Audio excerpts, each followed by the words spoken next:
Paýta plany dolan aýdylan Türkmenistanyň büdjet işgärlerinden pul ýygnamak we olary mejbury ýygma çekmek işleri dowam edýär. Türkmenistanyň ähli vilayetlerinde döwlet paýta plan borçnamasynyň üstünlikli ýerine ýetirilendigi resmi derejede elan edilse-de, ýurdun dürli regionlaryny döwlet edara kärhanalarynyň işgärlerinden ýygym üçin pul ýygnamak, olary mejbury ýygma çekmek işleri dowam edýär. Harwalara ýatymlaýyn mejbury paýta ýygdyrylýar. Bu barada Azatlyk radiosynyň ýerli habarçylary howpsuzlyk ýagdaýlary sebäpli atlandyrylmalyk şertini 12-nji noýabrda habar berdi. Azatlygyň marly habarçysy welaýatyň käbir edara kärhanalaryny işgärlerden paýta ýygmy üçin ýylyp pul ýygnalýanlygyny habar berýär. Onuň sözlerine görä bu mejbury çäre işgärleriň arasyna nägililige sebäp bolýar. Şu gün ýerden mary gaz çykarşyň işgärlerinden adam maşyna 100 manat möçberini pul ýygnadylar diýip habarçy Fiýşenbe güni beren maglumatyny aýtdy. Onuň sözlerine görä dilden görkezme esasyny öz garamagyny aklardan pul ýygnaýan edaranyň degişli ýolbaşçylary nägililik bildiren işgärleri haýbat atýar. Türkmengaz döwlet konserniniň binýadyndaky mary gaz çykarş müdürlüginiň baş edarasy Mary welaýatynyň Şahatlyk şäherçesinde ýerleşýär. Ýurdun şu wagt içinde üstü açylan iň ýeri galkynyş gaz känine Mary gaz çykarş edarasy hem iş alyp barýar. Azatlyk radiosynyň ýurt içindäki habarçysy Balkan welaýatynyň käbir etraplaryna da büdjet işgärlerinden pul ýygnamak, işgärleri we gullukçylary ýatymlaýyn ýygma çekmek işleriniň güýçlü depgine dowam edýändigini habar berýär. Serdar etrafynyň etrap merkezinde ýerleşýän bilim terbiýeçilik edaralarynyň işgärlerinden hemde saglyk pudugynyň işgärlerinden gündelik adam başyna 30 manatdan pul ýygnalýar. Bu pudoklaryň ýolbaşçylary görkezlen pulun hasabyna işgärleriň öz deregine hakyna işçi tutuljakdygyny aýdýarlar. Pudogyň düdümündäki edaralarda zähmet çekýän beýleki gullukçylar paýta ýygma ýatymlaýyn özleri gatnaşmaly bolýar. Serdar etrawyna ýatymlaýyn paýta ýygma mejbury çekilýän gullukçylaryň hataryna mekdepleriň we keselhanalaryň tämirlikçileri beýleki hojalyk işgärleri bar. Olaryň ençe mesulen gurrundaş bolan habarçy ýatymlaýyn ýygma çekilýän büdjet işgärleri üçin döredilen ýaşaýyş şertleriniň amatsyzlygyny aýdýar.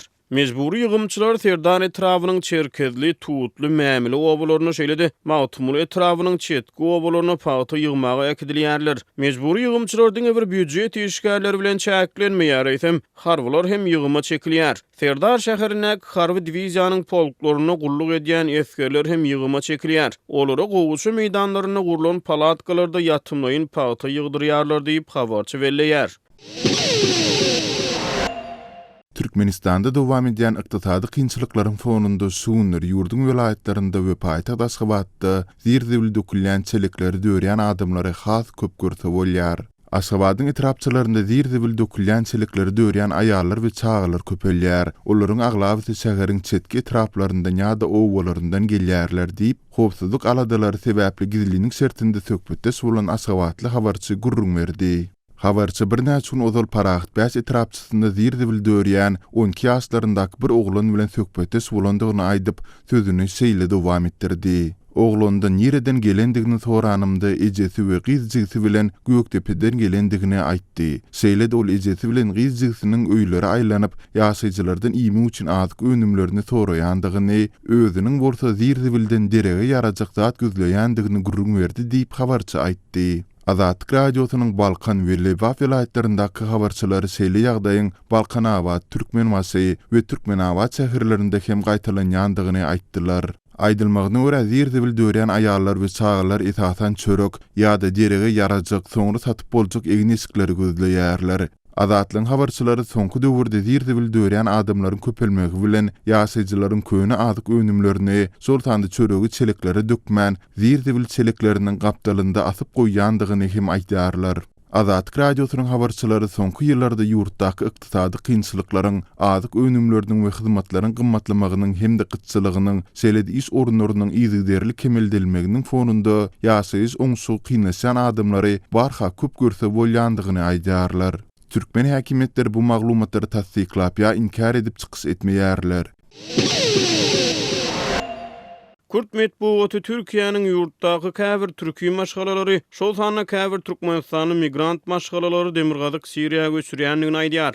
Kürt medeniýeti Türk döwletiniň ýurda göçüp baran türkmen halklarynyň wekillerini, şol sanyna käbir Türkmenistanyň migrant maşgalalary Demirgazyk Siriýa göçürmäge synanýandygyny habar berdi. 10 noýabrda Rojava Kürdistan neşri Türkiýanyň milli aňty ugurlugynyň Merkezi Aziýadan Türki döwletlerden şol sany Türkmenistanyň ozal Türkiýe göçüp baran käbir migrant maşgalalary Demirgazyk Siriýa göçürmek boýunça tagalla edýänligini habar berdi.